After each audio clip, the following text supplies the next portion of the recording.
দেখ না, টুলু তো একদম পড়তে বসে না। আমি তো চিন্তা করছি এখন থেকে আমি ওকে নিয়ে পড়তে বসবো। আসলে পড়াশোনা নিয়ে আমি অত চিন্তা করি না, পড়াশোনা কোনো রকমে হয়ে যাবে। আমি চিন্তা করি উল্টাপাল্টা আবার কিছু করে বসবে না তো। আপনি কি নিয়ে ভয় পাচ্ছেন আন্টি? কি উল্টাপাল্টা করবে ও? কিন্তু একটু খেয়াল রাখিস বাবা, তোদের তো বয়স কম, অনেক কিছু বুঝিস না তোরা। এই যে একটা বিয়ে, একটা সংসার, এটার মানে তো সারা জীবনের ব্যাপার, 1 বছরের ব্যাপার তো না। বল তুই, 1 বছরের ব্যাপার? না। এই যে ঝোঁকের মাথায় জুথি একটা উল্টোপাল্টা কাজ করলো, যারে বিয়ে করছে তারে তো আমিও দেখছি, তুইও দেখছিস। কাজটাকে ঠিক করছে জুথি? মানুষটা কিন্তু ভালো, আমি শুনছি আন্টি। ধরলাম মানুষটা ফেরেস্তা ছিল, ফেরেস্তার সাথে কখনো বিয়ে হয়? না। মানুষ যত ভালো হোক, এটা মানানোর ব্যাপার আছে তো।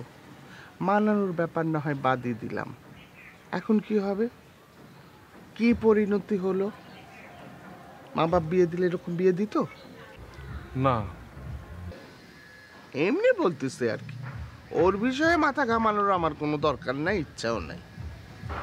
আমি বলতেছি টুলুর কথা, ওরে নিয়ে খুব চিন্তা হয়, আবেগের বশে যদি কিছু করে বসে।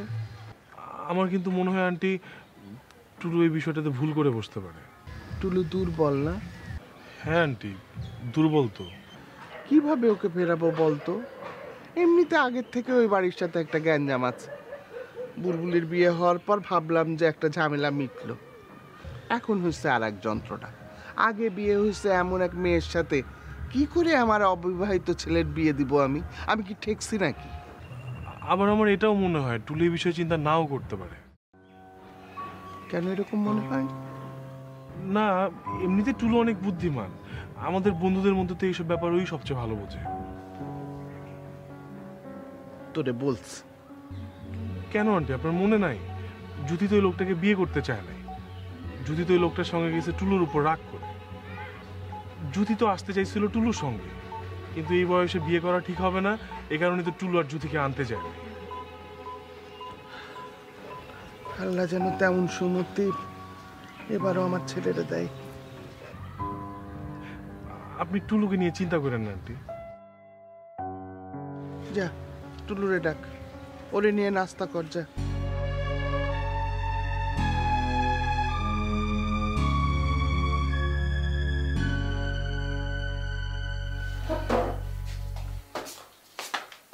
কিরে, মা কি সবক দিল তোকে?